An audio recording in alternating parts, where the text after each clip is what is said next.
दोस्तों, आप सभी का यूपीएससी प्रीलिम्स टेस्ट सीरीज 2023 में स्वागत है।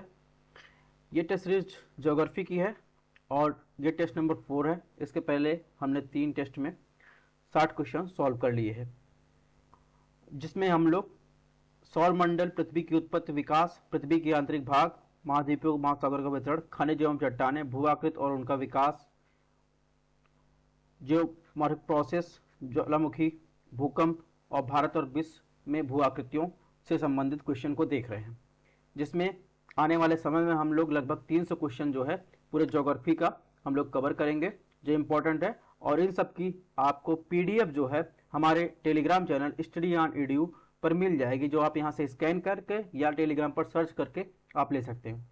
एक बात ध्यान रखने की, आपको कोई शंका है तो आप वीडियो कमेंट बॉक्स में बता सकते हैं या मेरे पर्सनल नंबर 70017004 पर एग्जाम से रिलेटेड या फिर कोई और प्रॉब्लम आपको है तो आप टेलीग्राम चैनल पर सिर्फ एसएमएस कर सकते हैं। ध्यान रखिएगा, इस पर आप एसएमएस नहीं कर सकते हैं। और आपने अभी तक चैनल को सब्सक्राइब नहीं किया है तो आप चैनल को सब्सक्राइब और शेयर जरूर करिए ताकि और लोगों को भी फायदा मिल सके। पार्ट 4 में आज हम देखेंगे क्वेश्चन नंबर 61 से 80 की तरफ।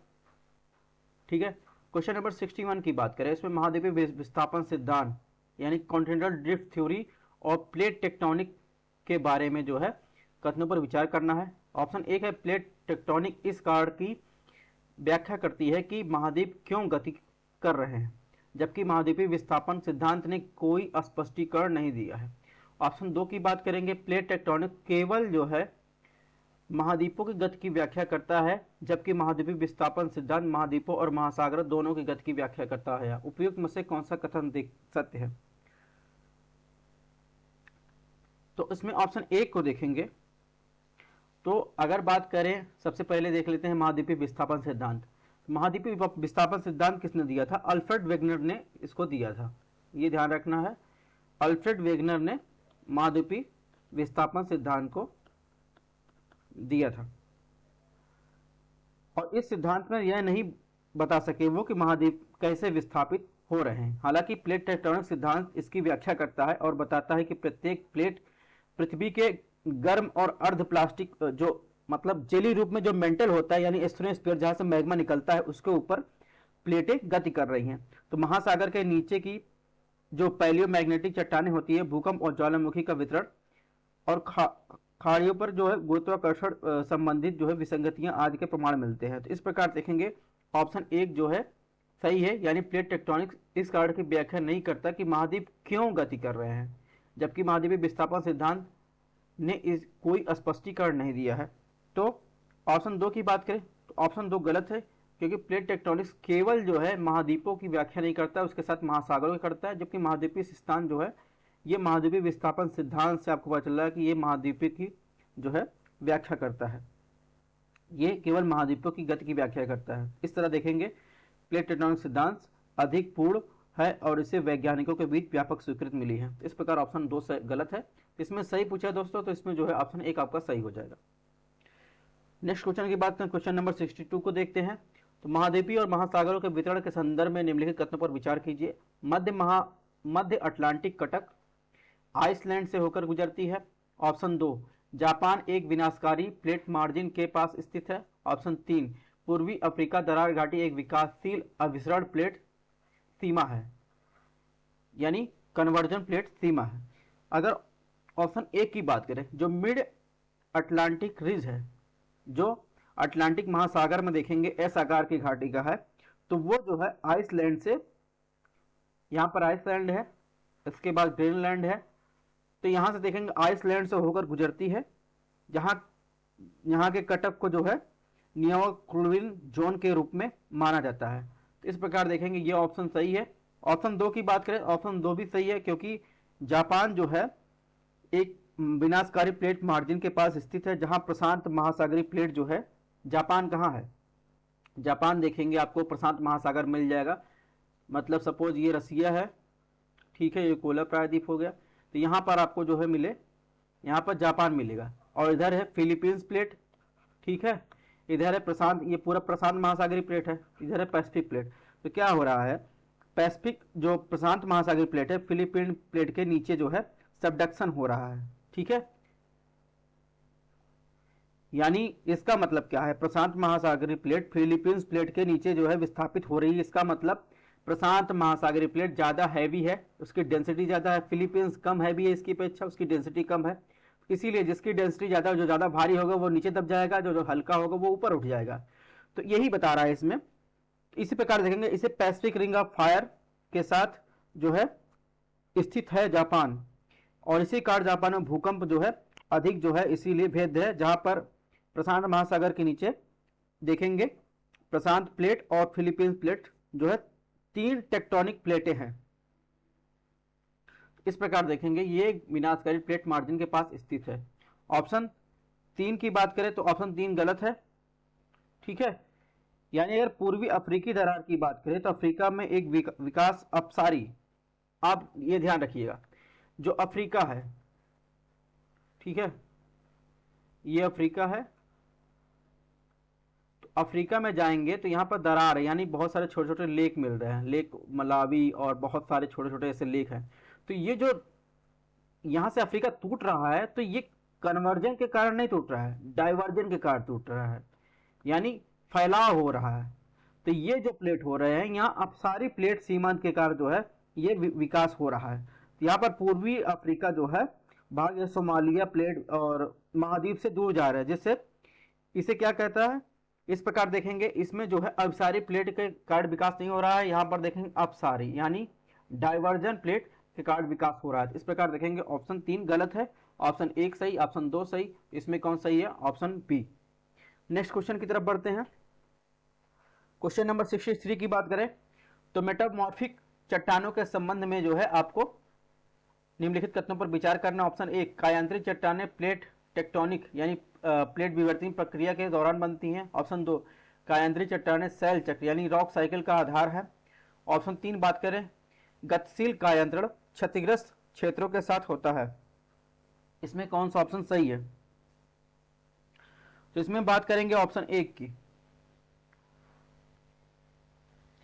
कायांतरित चट्टानें जो हैं प्लेट टेक्टोनिक प्रक्रियाओं के दौरान सक्रिय बलों के परिणामस्वरूप उत्पन्न होती हैं, और प्लेटों के टक्कर से क्या सबडक्शन और परिवर्तन दोषों के साथ जो है ये प्लेटों की जो है स्लाइडिंग अंतर तनाव जैसे घर्षण तनाव वलन यानी टूटने फूटने के साथ जो है ऊष्मा में वृद्धि होती है। तो इस तरह अभिसरण प्लेट सीमा यानी एक प्लेट दूसरे प्लेट सीमा पर जो है कायांतरित चट्टानों का सबसे प्रचुर मात्रा में आपको देखने को मिलेगा, यानी अभिसरण प्लेट सीमा के पास। तो इस प्रकार देखेंगे ऑप्शन 1 जो है सही है। ऑप्शन 2 भी, ऑप्शन 2 देखेगा कायांतरित चट्टानें शैल चक्र का आधार है, तो ये ऑप्शन गलत है, क्योंकि आग्नेय चट्टान जो है ये शैल चक्र का आधार है। इसमें आधार की बात कर रहा है रॉक साइकिल, यानी सबसे पहली चट्टान जो मूल चट्टान जिसे कहते हैं, मूल चट्टान क्या होगी, सबसे पहले अगर लावा निकल रहा है पृथ्वी से तो लावा यानी मैग्मा, मैग्मा जो बाहर होता है उसको क्या कहते हैं, आग्नेय चट्टान कहते हैं। तो आग्नेय चट्टान जो होती है वो रॉक साइकिल का आधार होता है। इस प्रकार ऑप्शन 2 गलत है। ऑप्शन 3 की बात करें, ऑप्शन 3 सही है, क्योंकि जब दाब या तनाव के कायांतरण का प्रमुख कारक जो कार्य क्या होता है, गतिशील कायांतरण कहा जाता है इसे। तो गतिशील कायांतरण बहुत उच्च अपरूपण प्रतिबल का परिणाम होता है, जैसे क्षतिग्रस्त क्षेत्रों में होता है। मुख्य रूप से यांत्रिक विरूपण के परिणाम स्वरूप क्या होता है, थोड़े लंबे समय तक तापमान परिवर्तन होता रहता है। तो इस प्रकार देखेंगे ऑप्शन 3 सही है। इसमें कौन सा पूछा है, सही है 1 और 3 सही है। अब बढ़ते हैं नेक्स्ट। अभी रॉक साइकिल हम आपको आगे दिखाएंगे फिगर के साथ, पहले क्वेश्चन सॉल्व कर लेते हैं। 64 की बात करें तो इसमें भारत के चट्टानों के संदर्भ में निम्नलिखित कथनों पर विचार कीजिए। धारवाड़ प्रणाली यानी सिस्टम की चट्टानें रूपांतरित चट्टानें हैं। ऑप्शन 2, कुड़प्पा प्रणाली की चट्टानें क्या है, का निर्माण धारवाड़ सिस्टम की चट्टानों के क्षरण और अवसादन के परिणाम स्वरूप हुआ है। ऑप्शन 3, आर्कियन चट्टानें पृथ्वी के भूपर्पटी यानी क्रस्ट पर सबसे पुरानी चट्टानें हैं। निम्नलिखित में कौन सा कथन सही है। ठीक है, इसकी व्याख्या अभी हम आपको मैप के साथ भी बताएंगे, पहले इसमें ऑप्शन देख लेते हैं कौन सा सही है। तो अगर आप जाएंगे ऑप्शन 1 में तो धारवाड़ चट्टान क्रम में भारत की कायांतरित जो है तलछटी चट्टानें शामिल हैं। धारवाड़ चट्टाने में क्या होता है, अगर धारवाड़ चट्टानों की बात करें तो धात्विक अगर खनिज की बात करें तो इसमें क्या क्या पाया जाता है, तो यानी आयरन ओर यानी लौह अयस्क, ठीक है, इसके अलावा मैग्नीज और सीसा, ठीक है, जस्ता, गोल्ड, चांदी, तो ये सब जो है इन सब जो है आपको धात्विक खनिज से भरपूर मिलेगी धारवाड़ चट्टानें। तो इस प्रकार जो है ऑप्शन 1 सही है। ऑप्शन 2 की बात करें, ऑप्शन 2 जो होता है कुड़प्पा सिस्टम जो है, कुड़प्पा सिस्टम की चट्टानों के बाद धारवाड़ सिस्टम की चट्टानों का क्षरण के और अवसादन के परिणाम स्वरूप कुड़प्पा संरचना बनी है। ये भी अवसादी चट्टानें ही हैं। तो इस प्रकार देखेंगे ऑप्शन 2 सही है। ऑप्शन 3 भी सही है, क्योंकि जो आर्कियन जो है सबसे पुरानी चट्टानों की संरचना होती है, जिसे कैम्ब्रियन चट्टानें जो होती हैं पृथ्वी के भूपर्वत की सबसे पुरानी चट्टानें हैं। अधिकांश आर्कियन चट्टानें जो हैं प्रकृति में क्या होती है, मूल रूप से आग्नेय हैं। वे अरावली पहाड़ियों, दक्कन के पठार और भारत उत्तर पूर्व में पाई जाती हैं और ज्वालामुखी उत्पत्ति के कारण क्रिस्टली होते हैं और परतदार होते हैं। इस प्रकार ऑप्शन 3 भी सही है। इसमें कौन सा ऑप्शन सही है? उपयुक्त में सभी सही है। एक सेकंड रुकिएगा।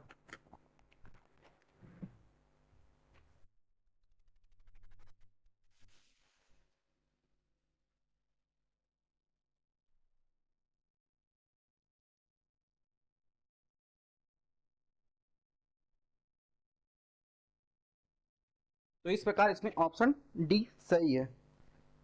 अब बढ़ते हैं नेक्स्ट क्वेश्चन की तरफ। उसके पहले आपको जियोलॉजिकल आपको दिखा देते हैं मैप भारत का, यानी प्री कैम्ब्रियन चट्टानें आपको कहाँ कहाँ मिलेंगी। तो देखिए यहाँ पर जाएंगे कर्नाटका में तो आपको धारवाड़ जो है चट्टान मिल जाएगी, इधर आपको दक्कन का पठार मिल जाएगा, इधर जाएंगे तो आपको जो प्री कैम्ब्रियन जो है चट्टानें मिल जाएंगी। ठीक है, तो इस प्रकार जो है जियोलॉजिकल मैप है। आप पॉज करके यहाँ पे देख लीजिएगा कहाँ पे आपको जो है प्री कैम्ब्रियन, कुड़प्पा, ये सब चट्टानें मिलती हैं। ठीक है, प्री कैम्ब्रियन देखिए यहाँ पे पिंक लाइन में, तो ये आपको जो है सबसे पुरानी चट्टान मिलेगी, यानी पुरानी क्या आग्नेय चट्टान है ये। ठीक है, परतदार आपको मिलेगी, ग्रेनाइट चट्टान आपको मिल जाएगी। ठीक है, इस प्रकार जियोलॉजिकल मैप है। बढ़ते हैं नेक्स्ट क्वेश्चन के पहले आपको देख लेते हैं रॉक साइकिल बता देते हैं। जैसा इसके पहले वाले लेक्चर में रॉक साइकिल को समझाया है, अगर मैग्मा जो है पृथ्वी की सतह पर उद्गृत होकर आ रहा है तो सबसे पहले कौन सा रॉक बनेगा? ग्रेनाइट यानी इग्नियस रॉक या आग्नेय रॉक बनेगा। फिर क्या होगा, धीरे धीरे इस पे अपक्षरण और इरोजन होगा। ठीक है, अपर्दन और अपक्षरण होगा और गुरुत्वाकर्षण बल के द्वारा इसका ट्रांसपोर्टेशन होगा।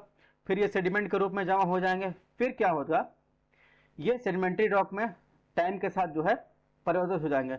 हाई टेम्परेचर प्रेशर के साथ ये क्या मेटामॉर्फिक रॉक में बन जाएंगे। फिर मेटामॉर्फिक रॉक जमीन के अंदर क्या आ जाएगा, धीरे धीरे मेल्ट होकर मैग्मा के रूप में आ जाएगा।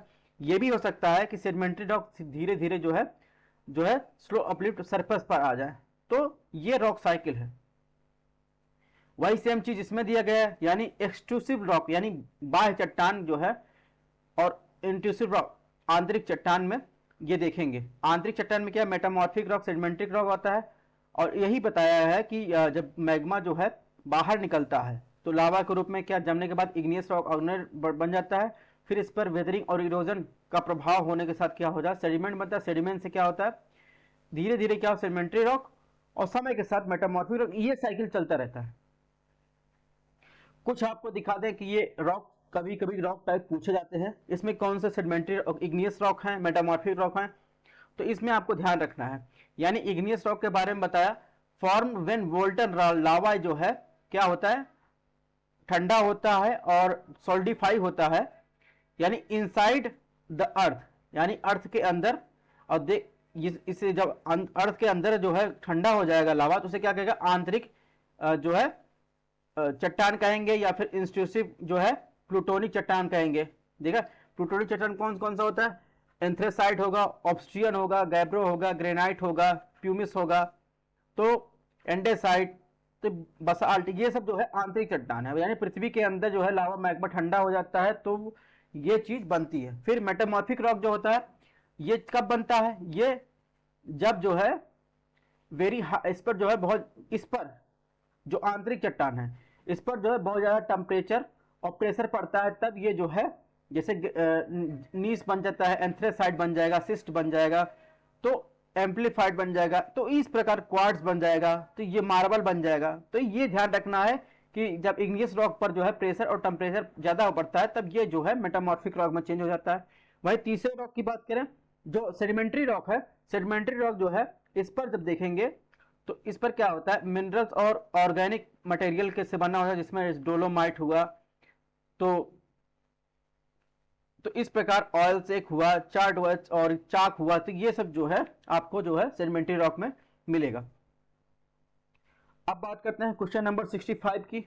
भारत के खनिजों के संबंध में निम्नलिखित कथनों पर विचार कीजिए। झारखंड के जादूगोड़ा खदान भारत की सबसे बड़ी लौह अयस्क की खदान है। ऑप्शन 2, भारत के पास विश्व की कुल यूरेनियम भंडार का 50% से अधिक है। इसमें कौन सा कथन सही है? ठीक है, अगर बात करें ऑप्शन 1 की, तो ऑप्शन 1 गलत है, क्योंकि अगर बात करें जादूगोड़ा खदान की, तो झारखंड के जादूगोड़ा गांव में एक यूरेनियम खदान है, लोहे की खदान नहीं है। ठीक है, तो जादूगोड़ा जो गांव है झारखंड का, वहां पर क्या खदान है? यूरेनियम की खदान है। ठीक है, और यह भारत की सबसे बड़ी और भारत की पहली यूरेनियम खदान है। तो यहां पर अगर लौह अयस्क ना लिखा होता तो ये ऑप्शन सही होता। तो ऑप्शन 1 गलत है, यानी जहां जहां एक होगा उसको एलिमिनेट कर दीजिए। ऑप्शन 2 की बात करें तो ऑप्शन 2 भी गलत है, क्योंकि भारत में विश्व के यूरेनियम भंडार का केवल 2% जो है, यहां 2% जो है क्या है भारत के पास, जैसे राजस्थान,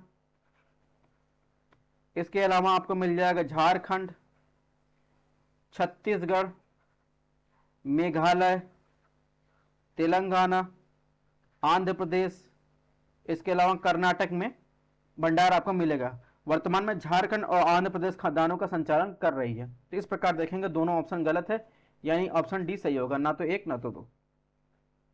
नेक्स्ट क्वेश्चन की बात करें तो चट्टान दिया गया है और उसके प्रकार दिया गया। अभी हमने बताया शैल, अवसादी चट्टान, क्वार्टजाइट, आग्नेय चट्टान, सिस्ट, कायांत्री चट्टान, इसमें कौन सुमेलित है? आप वीडियो जो है बैक करके आप जो है इसमें एक बार ध्यान से देख लीजिए कौन कौन से रॉक किससे संबंधित है। तो अगर बात करें तो इसमें कौन कौन संबंधित है, एक सेकंड।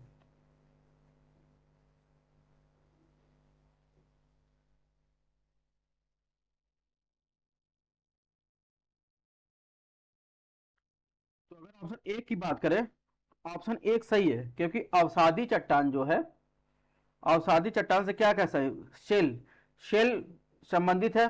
शेल की बात करें, शेल एक महीन दाने वाली तलछटी चट्टान जो है होती है, जो लगभग 55% तलछटी चट्टानों का निर्माण जो है हुआ रहता है। इस प्रकार जो है, और शेल व्यावसायिक रूप से महत्वपूर्ण है, क्योंकि इसका उपयोग कहाँ? ईंट, मिट्टी के बर्तन, टाइल्स और पोर्टलैंड इंडस्ट्री, सीमेंट बनाने के लिए इस प्रकार जो है किया जाता है। इस प्रकार देखेंगे ऑप्शन 1 सही है। ऑप्शन 2 की बात करें तो ऑप्शन 2 गलत है, क्योंकि जो क्वार्टजाइट है ये जो है एक गैर जो है परतदार कायांत्री चट्टान है। ठीक है,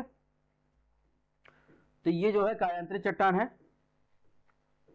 तो इस प्रकार ऑप्शन 2 गलत है। ऑप्शन 3 की बात करें, शिष्ट जो है, शिष्ट सही है, क्योंकि यह एक कायांत्री चट्टान है। आमतौर पर ये अपसरण प्लेट सीमा के पास जो है मिलती है, यानी 2 प्लेट जब पास आ रही हैं तो उसके सीमा के पास मिलती हैं। जहां तक तलछटी चट्टानों की बात करें, जैसे शेल्स और जो है संपीड़ित बलों, उष्मा और रासायनिक गतिविधियों से होती हैं। तो इस प्रकार के क्षेत्र, इस प्रकार देखेंगे ऑप्शन 3 जो है सही है और ऑप्शन 1 सही है। इसमें कौन सा ऑप्शन सही है? 1, 3। बाकी आप वीडियो बैक करके या पीडीएफ हम जो देंगे टेलीग्राम चैनल पर, वहां पे आप जो है टाइप्स ऑफ रॉक्स और कौन सी चट्टान किसमें शामिल है ये जरूर पढ़ लीजिएगा। क्वेश्चन नंबर 67 को देखते हैं। विभिन्न प्रकार के चट्टानों के संदर्भ में निम्नलिखित कथनों पर विचार कीजिए। ऑप्शन 1, तलछटी चट्टानों की मुख्य विशेषता है कि इसकी पत्तेदार संरचना है। ऑप्शन 2 की बात करें, तलछटी चट्टानें पृथ्वी की सतह को आकार देने वाली घटनाओं और प्रक्रियाओं के रिकॉर्ड के रूप में काम करती हैं। ऑप्शन 3 की बात करें, बहिर्मुखी यानी एक्सट्रूसिव आग्नेय चट्टानों की विशेषता उनके बड़े खनिजों की बनावट से होती है। इसमें कौन सा ऑप्शन गलत है? अगर इसमें बात करें ऑप्शन 1 की, तो ऑप्शन 1 गलत है, क्योंकि कायांत्रिक चट्टान जो होती है खनिजों की व्यवस्था को क्या होती है? परतदार व्यवस्था कहा जाता है, जो कायांत्रिक चट्टान होती है। ठीक है,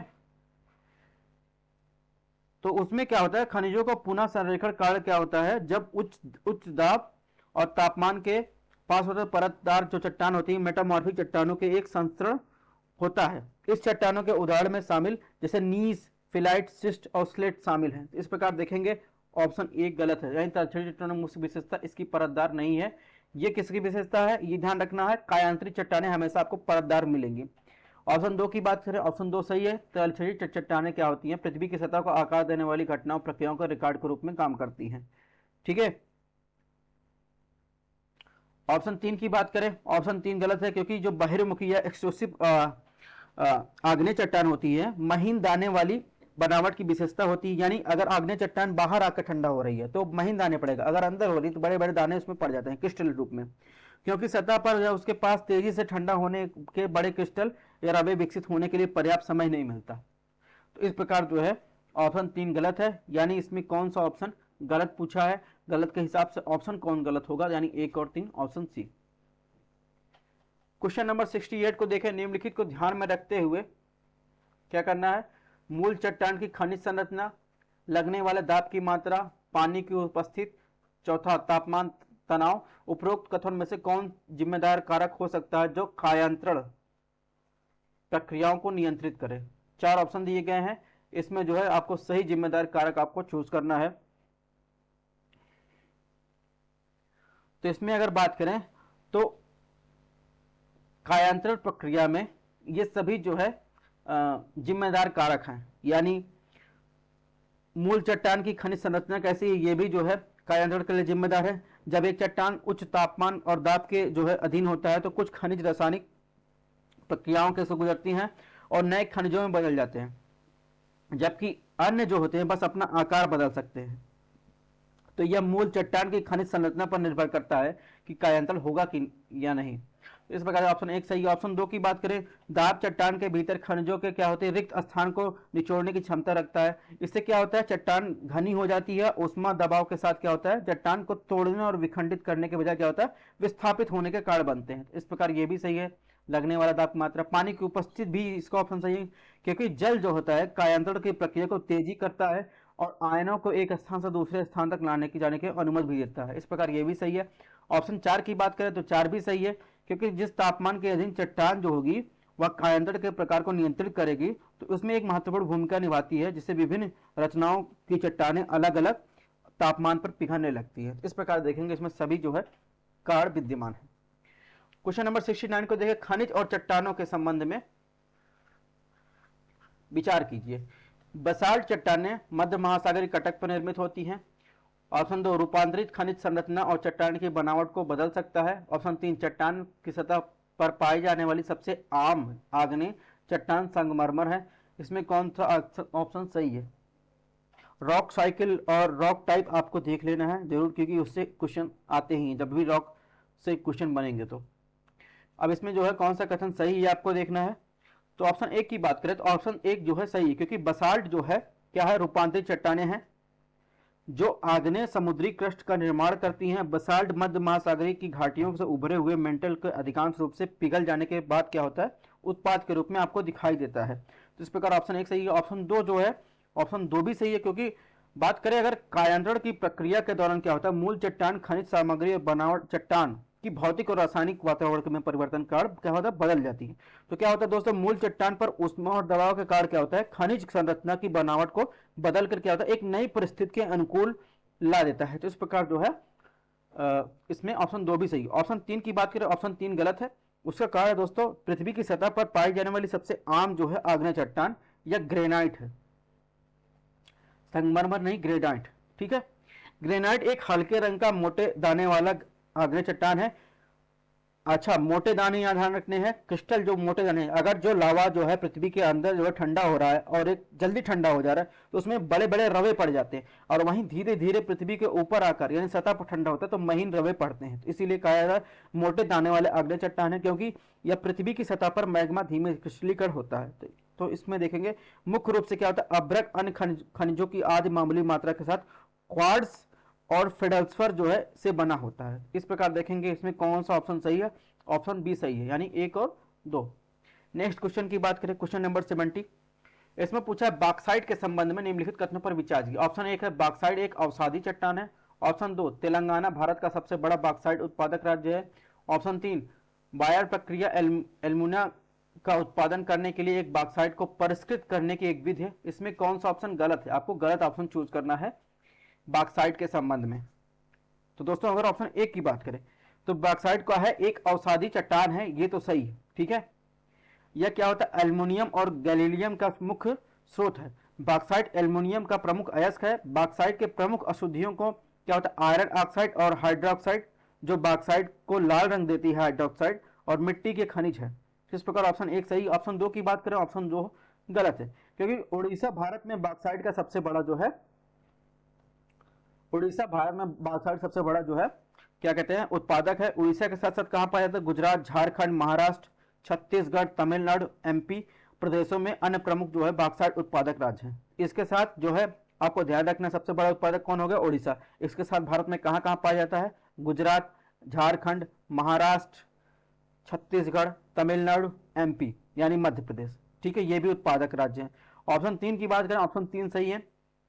ठीक है, तो क्योंकि बॉक्साइट अयस्क एल्युमिनियम का प्राथमिक स्रोत है। बायर प्रक्रिया क्या होती है, एल्युमिना जो होता है यानी एल्युमिनियम के ऑक्साइड का उत्पादन करने के लिए बॉक्साइट को परिष्कृत करने का प्रमुख औद्योगिक साधन है।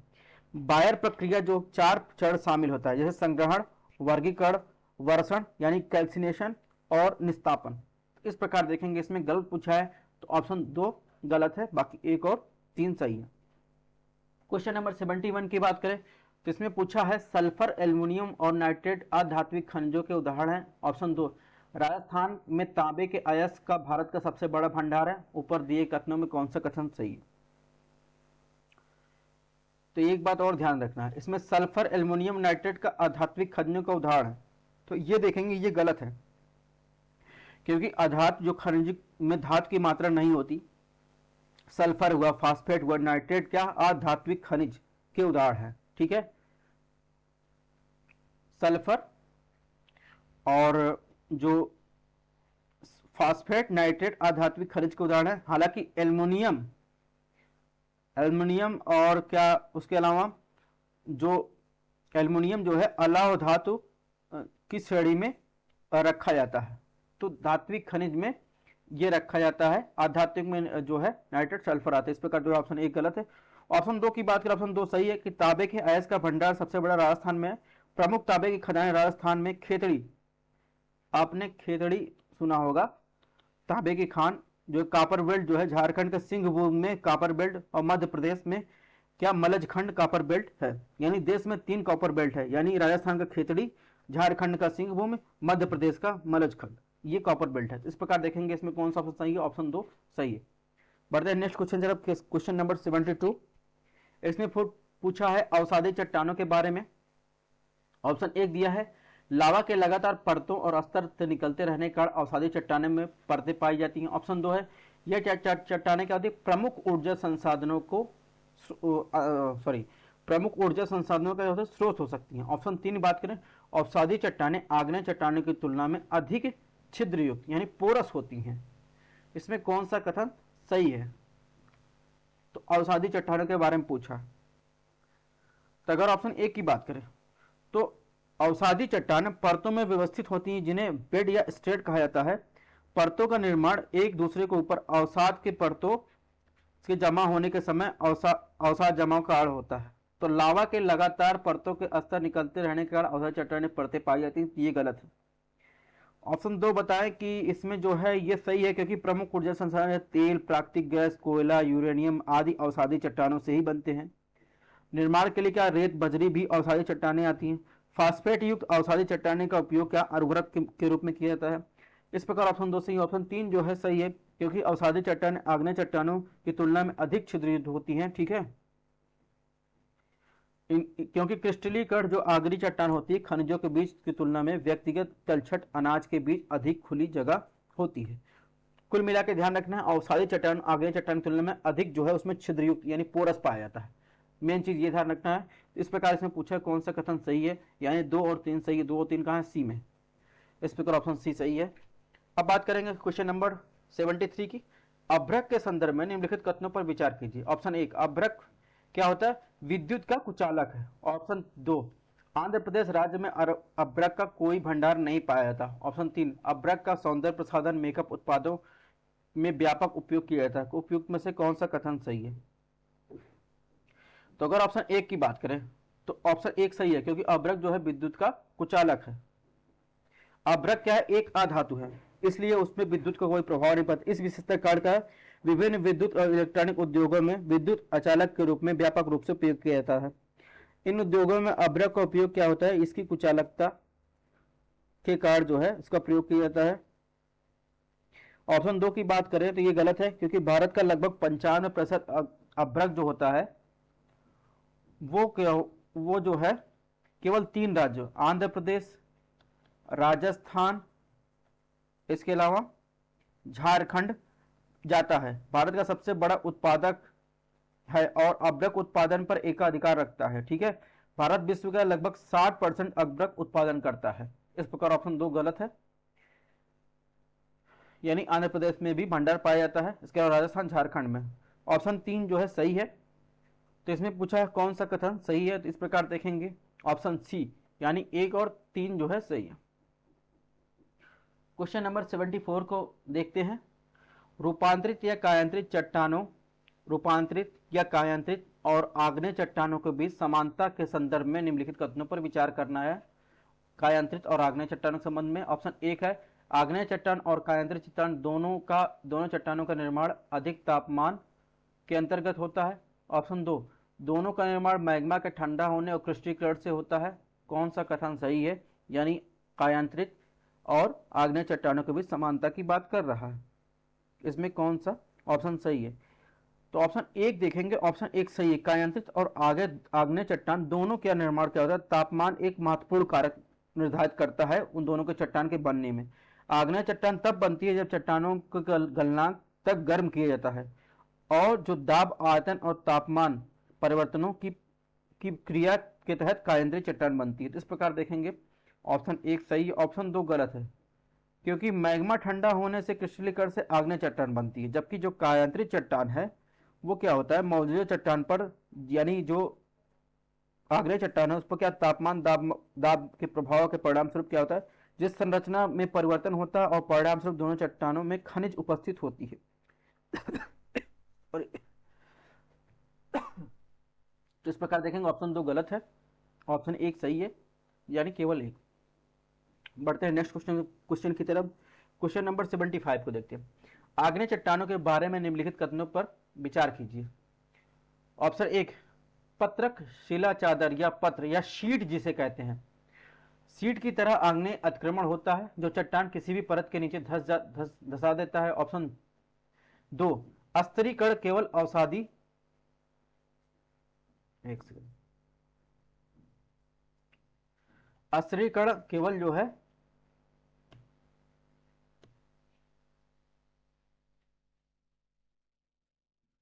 स्तरीकरण जो है केवल अवसादी चट्टानों में होता है। ऑप्शन 3, डाइक या भीत शिला को आग्नेय चट्टान है जो चट्टानों के बीच लंबवत बात के रूप में जम जाती है। कौन सा कथन सही है? तो अगर बात करें इसमें ऑप्शन 1 की, तो जब लावा क्या होता है, अवसादी चट्टानों के परतों में प्रवेश करता है तो समानांतर सतहों के रूप में जम जाता है, जिसे पत्रक शिला या कहते हैं, जो छत्तीसगढ़, झारखंड में आपको देखने को मिलेगा। तो इस प्रकार जो है ऑप्शन 1 जो है सही है, ऑप्शन 2 गलत है, यानी अवसाद के जमाव के दौरान परतें बनती हैं, जिसका कारण ये इस प्रकार की चट्टानों में प्रमुख रूप से पाए जाते हैं। हालांकि पृथ्वी की सतह पर बनने वाली आग्नेय चट्टानों में भी स्तरीकरण होता है, जिनका निर्माण लावा के प्रवाह और ज्वालामुखी और फ्रेगमेंट के निक्षेपण से होता है। इस प्रकार ऑप्शन 2 गलत है। ऑप्शन 3 बात करें तो डाइक जो होता है, मैग्मा के समतल पिंड होते हैं, जब लावा बाहर निकलते हैं समय क्या होता है, मार्ग में अवसादी चट्टानों के बीच क्या एक लंबी दीवार या बांध के रूप में जम जाता है, तो डाइक का निर्माण होता है। यह चट्टान में मौजूद परतों से असंगत होते हैं। इस प्रकार देखेंगे ऑप्शन 3 सही है। इसकी फिगर हम लोग आगे देखेंगे, इसका फिगर, इसमें ऑप्शन सी सही होगा। फिगर को थोड़ा समझ लेते हैं, ठीक है। एक संरचना आपको ये ध्यान रखनी है पहले, बैथोलिथ। बैथोलिथ पृथ्वी के अंदर मौजूद सबसे आंतरिक संरचना होती है ज्वालामुखी प्रक्रिया के रूप, सिल कहते हैं इसे, जो पैरेलल जो है ज्वालामुखी विंड से जम जाती है, ठीक है, समानांतर होती है। डाइक किसे कहते हैं? डाइक की पूछा ना, लंबवत संरचना होती है, यहाँ दरारों में मैग्मा जम जाता है, ठीक है। ये वेंट है, पाइप जिससे मैग्मा बाहर आता है, ठीक है। ये दरार है, ये भी दरार है, और इसे लेकोलिथ भी जो है, एक होता है बैथोलिथ, ये भी आंतरिक संरचना, लेकोलिथ ये भी जो है आंतरिक संरचना है ज्वालामुखी उद्गार फलस्वरूप। तो इस प्रकार ये संरचनाएं भी आपको ध्यान रखनी है। 76 की बात करें, अपर्दन और भू आकृति विकास की निम्नलिखित प्रक्रियाओं पर विचार कीजिए।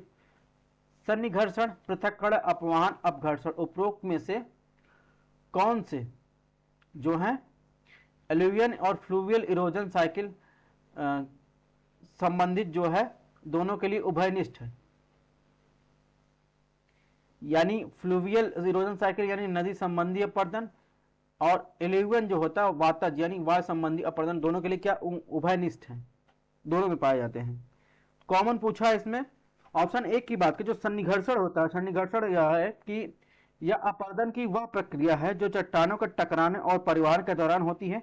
जब किसी प्रभाव से प्रभावित होने वाली, जैसे कंकड़, बलुआ पत्थर आदि आपस में क्या घर्षण करते हैं तो छोटे हो जाते हैं, उस प्रक्रिया को क्या कहते हैं? सन्निघर्षण कहते हैं। यह जल और वायु दोनों के प्रभाव से हो सकता है। ठीक है, वायु और जल दोनों के प्रभाव से हो सकता है। इस प्रकार इसमें ऑप्शन एक शामिल है, उभयनिष्ठ। ऑप्शन दो जो है, ऑप्शन दो जो पृथक्करण होता है, तो ये क्या होता है? ये संचय के विपरीत उन सभी प्रक्रियाओं को संदर्भित करता है जो किसी ग्लेशियर या हिम क्षेत्र के बर्फ या बर्फ के पानी को हटाते हैं। पृथक्करण का तात्पर्य होता है बर्फ के पिघलने से, जो वाष्पीकरण या ऊर्ध्वपातन या वायु द्वारा बर्फ को हटाने से होता है पृथक्करण, इसका संबंध है। इस प्रकार जो है इसका संबंध या उभयनिष्ठ इसमें नहीं है, इसका संबंध इससे नहीं है, तो ऑप्शन दो गलत हो जाएगा। जहां जहां ऑप्शन दो हो वो एलिमिनेट कर दीजिए। बचा कौन सा? और एक और बी।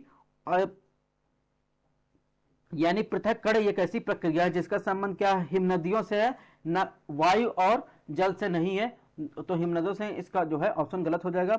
ऑप्शन तीन भी गलत है, क्योंकि अपवहन जो होता है ये शुष्क और असंचित अवसादों के समतल क्षेत्र जैसे रेगिस्तान, शुष्क झीलों, बाढ़ के मैदानों, हिमनदों के बहिर्वाह मैदानों से होने वाली सामग्री की वायु द्वारा अपरदन होता है। यह अपरदन के नदी चक्र संबंधी, यानी इसमें पूछा है वायु और नदी दोनों से संबंधित हो, यानी दोनों में उभयनिष्ठ हो, कॉमन हो। तो सन्निघर्षण तो कॉमन है, अपवहन जो होता है वो नदी चक्र संबंधित नहीं, वायु चक्र संबंधित। इस प्रकार इसका मिलान भी इससे नहीं हो पाएगा। और चौथा ऑप्शन सही है, अपघर्षण जो होता है जो अपरदन की प्रक्रिया है जो तब होती है जब परिवहन की जा रही सामग्री के समय के साथ क्या होता है, सतह पर खराब हो जाती है, और यह घर्षण की प्रक्रिया जो सामग्री को रगड़ने, खरोचने या घिसने के कारण होती है।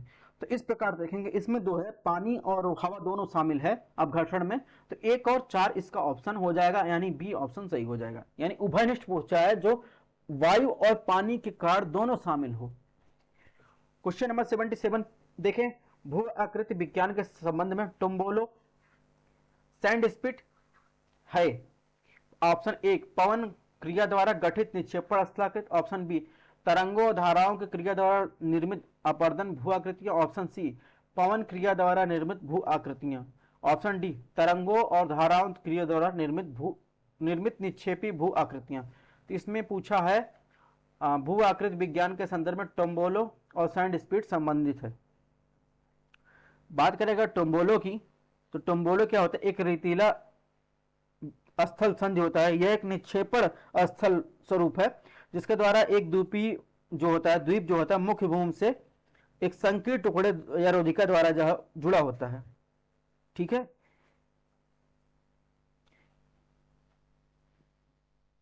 वहीं अगर स्पिट्स की बात करें तो यह एक निक्षेपण रोधिका होती है। यानी अगर आपने देखा होगा, इधर जाएंगे कहीं भी देखा होगा जिसकी संरचना इस तरह हो किसी भी महाद्वीप के, और वहां पे देखेंगे कई जगह इंडिया में आपको मिल जाएगा ऐसे संरचना निकली हो, तो ये बहुत पतली जो है, इसमें जो है इससे मुख्य भूमि से जुड़ा होता है, तो इसे ही कहते हैं जो है स्प्लिट। ठीक है,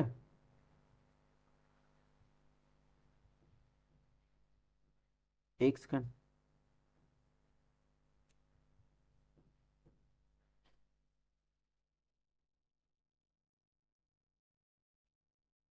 तो इस प्रकार देखेंगे इसमें पूछा है कौन सा ऑप्शन इसमें टेम्बोलो सैंड स्पिट से संबंधित है। तो इसमें जो है ऑप्शन डी तरंगों और धाराओं की गतियों द्वारा निर्मित निक्षेपी भू आकृतियां। यानी ये जो अगर आपको किसी भी महाद्वीप के किनारे ऐसी संरचना मिल रही है जो एक पतली लाइन से ये जुड़ा हुआ हो, तो ये जो है किसी जो जल तरंगे उनके कारण बनता है, और धाराओं का जो है निक्षेपित जो है संरचना बनती है। इस प्रकार ऑप्शन डी इससे संबंधित है।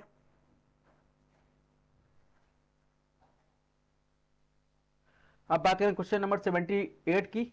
इस भू आकृति की विशेषता शुष्क वनस्पति मुक्त समतल जलीय अवसाद है जो रेगिस्तान बेसिन की सबसे निचले भाग में स्थित होता है। समय समय पर क्या होता है, पानी से ढका रहता है, धीरे धीरे भूजल प्रणाली छन कर चला जाता है। इसमें 4 ऑप्शन दिया गया है। Option A Hamada, option B Playa, option C जुगैन, ऑप्शन डी यार्डन। तो इसके किससे संबंधित है, तो देखेंगे ये जो है प्लेया से संबंधित है। यानी इस भू आकृति विशेषता शुष्क और वनस्पति मुक्त समतली जो क्या होता है तलीय अवसाद है जो रेगिस्तान बेसिन के सबसे निचले भाग में स्थित होता है। समय समय पर पानी से ढका रहता है, धीरे धीरे भूजल प्रणाली से छन छन कर जाता है। तो इसका संबंध किससे, प्लेया से होता है। हमदा की बात करें तो यह एक प्रकार का मरुस्थलीय प्रदेश है, लैंडस्केप है जो उच्च अधिकतर जो बंजर कठोर चट्टानी पठार में शामिल होता है जहां पर अधिकांश रेत को अपवहन द्वारा हटा दिया जाता है। महीन द्रव्य वाले जो है उत्पादों के निलंबन के दौरान हटा दिया जाता है। तो इस प्रकार देखेंगे इसमें हमदा होता है। प्लेय जो होता है, हमने प्लेय बताया, प्लेय क्या होता है, आप जो है या तो क्या होता है एक अवसाद है जो पूर्व में एक अस्थायी सतही जल निकाय होता था जो वाष्पीकरण प्रक्रियाओं को अधिक होने पर गायब हो जाता था। यह एक सपाट, ठीक है, का अवसाद है, आंतरिक जो रेगिस्तान घाटियों में पाया जाता है और शुष्क और अर्ध शुष्क जो है संलग्न तटों के निकट होता है। तो इस प्रकार जो है इसे ऑप्शन बी संबंधित है। अगर वही बात करें जुगेन की, तो ये भी जो है मरुस्थलीय भागों में कठोर चट्टानों के ऊपर जो है कोमल संरचना वाले चट्टान क्षैतिज रूप में बिछी हुई होती हैं, ठीक है। इसके अलावा बात करें यार्डन की, तो ये भी जो है रेगिस्तानी क्षेत्रों में पाया जाता है। जो हवा की दिशा में पड़ी रेत एक तीव्र अनियमित रिज बन जाता है तो उसमें क्या होता है आसन्न सामग्री के हवा के कटाव से बनता है, ये कम प्रतिरोधी होता है। यानी इस चारों का संबंध कहां है, रेगिस्तान से। क्वेश्चन नंबर 79 को देखते हैं। निम्नलिखित कथनों पर विचार कीजिए। भारत में कुछ नदियां पूर्ववर्ती प्रकृति की है। ऑप्शन 2, भारत में प्राकृतिक रूप से पाए जाने वाले सभी स्टैग्मेटाइट मेघालय में स्थित है। ऑप्शन 3, भारतीय तटरेखा का कुछ भाग अब जलमग्न हो गया है। ऑप्शन 4, भारत में सभी ज्वालामुखी अब निष्क्रिय हैं। कौन सा कथन सही है, तो इसमें आपको विचार करना। ऑप्शन 1 की बात करें तो पूर्ववर्ती धारा एक ऐसी धारा है जो अंतर्निहित और शैल स्थलाकृति में परिवर्तन के बावजूद अपने मूल जलमार्ग सिस्टम को बनाए रखती है। नदी के ढलान का एक हिस्सा और अपने आसपास के क्षेत्रों से ऊपर उठ जाती है और नदी अपने मूल ढाल के साथ क्या होता है ऊपर वाले हिस्से से अलग हो जाती है। तो इस प्रकार देखेंगे इसमें जो है भारत की कुछ नदियां जो है पूर्ववर्ती जो है प्रकृति की है, तो ये सही है। ऑप्शन 2 की बात करें, ऑप्शन 2 जो सही नहीं है क्योंकि जो स्टेग्मेटाइट एक खनिज है जो परतदार पर जमा होकर क्या होती है एक ऊपर एक बढ़ने वाले टीले का आकार होता है जो एक गुफा के फर्श पर टपकने वाला पानी से उपजता है। अधिकांश स्टेग्मेटाइट में गोल या चपटे सिरे के होते हैं। इन गुफाओं में और भी कई प्रकार के खनिज पाए जाते हैं, आपको मेघालय में मिल जाएगा। इसके अलावा कांगेर घाटी राष्ट्रीय उद्यान, ठीक है, आंध्र प्रदेश में मिल जाएगा, जो बेलम गुफाओं में मिल जाएगा। तो इस प्रकार जो है यानी आप सभी जो है आपको मेघालय में नहीं इसके अलावा भी मिलता है। इस प्रकार ऑप्शन 2 गलत है। इसमें सही पूछा ऑप्शन 2 जहां होगा इसको एलिमिनेट कर दीजिए। और ऑप्शन 3 की बात करें तो भारतीय तटरेखा जो है उद्भव जो तटरेखा हो या तो भूमि के उत्थान या समुद्र के नीचे आ जाने से बनती है। तटरेखा की बात कर रहा है। जलमग्न तटरेखा इसके ठीक विपरीत का मामला है, यानी भारत के पूर्वी तट विशेष रूप से इसका दक्षिणी पूर्वी भाग यानी तमिलनाडु वाला भाग क्या होता है उद्भव क्या होता है तट प्रतीत होता है। दूसरी ओर क्या हो भारत के पश्चिमी तट का उद्भव जलमग्न दोनों है, यानी तट का उत्तरी भाग भ्रंश के परिणाम स्वरूप जलमग्न हो जाता है जबकि दक्षिणी भाग जो कि केरल तट है वो आकस्मिक तट का उदाहरण है। तो इस प्रकार देखेंगे ऑप्शन 3 सही है। ऑप्शन 4 की बात करें, ऑप्शन 4 सही नहीं है क्योंकि अब निष्क्रिय ज्वालामुखी नहीं है, ये गलत है क्योंकि अब सभी जो है एक सक्रिय ज्वालामुखी आपको मिल जाएगा बंजर द्वीप में यानी अंडमान सागर में स्थित है, जिसे क्या कहते हैं बैरन द्वीप में आपको एक्टिव ज्वालामुखी मिलेगा, ठीक है। तो इस प्रकार ये गलत है। इसमें कौन सा ऑप्शन पूछा है सही है, तो इसमें सही देखेंगे ऑप्शन ए सही है यानी 1 और 3। बढ़ते हैं आज के लास्ट क्वेश्चन की तरफ। इसमें पूछा है प्रवाल भित्तियों के संदर्भ में निम्नलिखित कथनों पर विचार कीजिए। बैरियर रीफ द्वीपों और महाद्वीपों के समुद्र तट के पास पाए जाते हैं, जबकि तटीय प्रवाल भित्त यानी फ्रिंजिंग रीफ महाद्वीप के गहरे व्यापक लेगून द्वारा अलग होते हैं। ऑप्शन 2 एटॉल्स जो होते हैं सामान्यतः का समुद्र के मध्य में स्थित होते हैं। ऑप्शन 3 महाद्वीपों के पश्चिमी किनारे पर प्रवाल भित्तियां सामान्यतः अनुपस्थित होती हैं। इसमें कौन सा ऑप्शन सही है? तो प्रवाल भित्तियों के संदर्भ में आपको जो है इसमें पूछा है, ऑप्शन 1 की बात करें तो जो तटीय प्रवाल भित्त जिसे फ्रिंजिंग रीफ भी कहते हैं वह द्वीपों और महाद्वीपों के आसपास समुद्र तट के पास उगते हैं। वे किनारे और संकीर्ण उथले लेगून द्वारा अलग होते हैं। जो अभिज्ञात भित्तियां जो है वो तटीय प्रवाल भित्त या फ्रिंजिंग रीफ का सबसे सामान्य प्रकार है।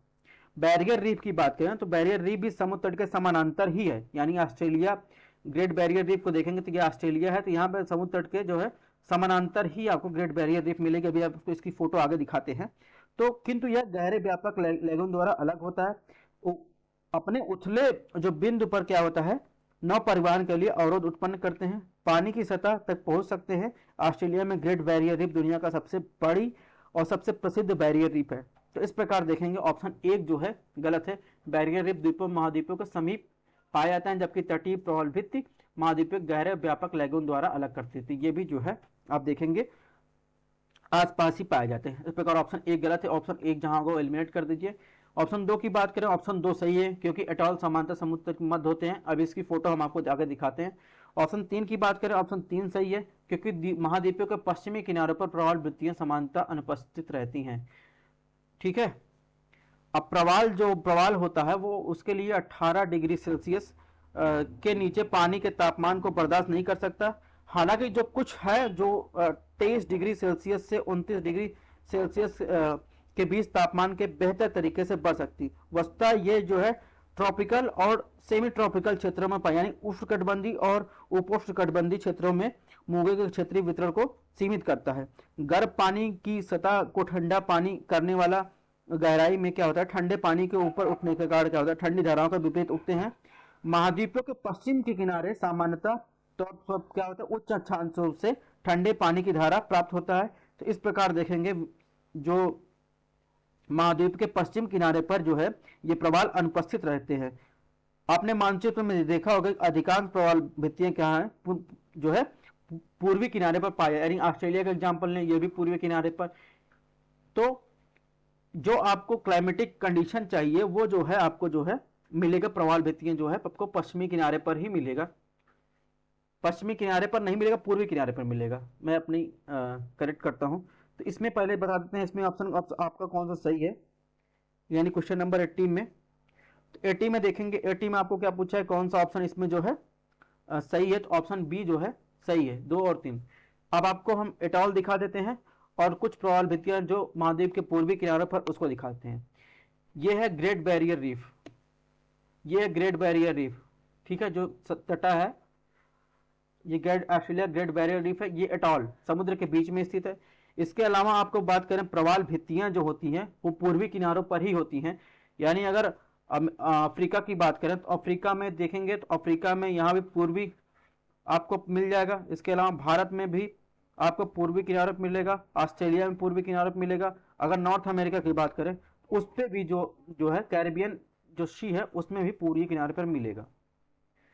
तो इस प्रकार दोस्तों आज का जो हमारा 20 क्वेश्चन का टारगेट था वो पूरा हुआ और इसकी पीडीएफ आपको स्टडी ऑन ईडीयू पर मिल जाएगी। एक लेक्चर और होगा, फिर हम आपको 100 क्वेश्चन के साथ इसकी पूरी व्याख्या आपको अपने टेलीग्राम चैनल पर उपलब्ध करवा देंगे। और आपको कोई भी प्रॉब्लम है तो कमेंट बॉक्स में या मेरे टेलीग्राम नंबर पर आप मैसेज कर सकते हैं, इस पर आप मैसेज नहीं कर सकते हैं। और अगर आपको चैनल अच्छा लगा हो तो आप शेयर, लाइक और सब्सक्राइब जरूर कीजिएगा। मिलते हैं नेक्स्ट।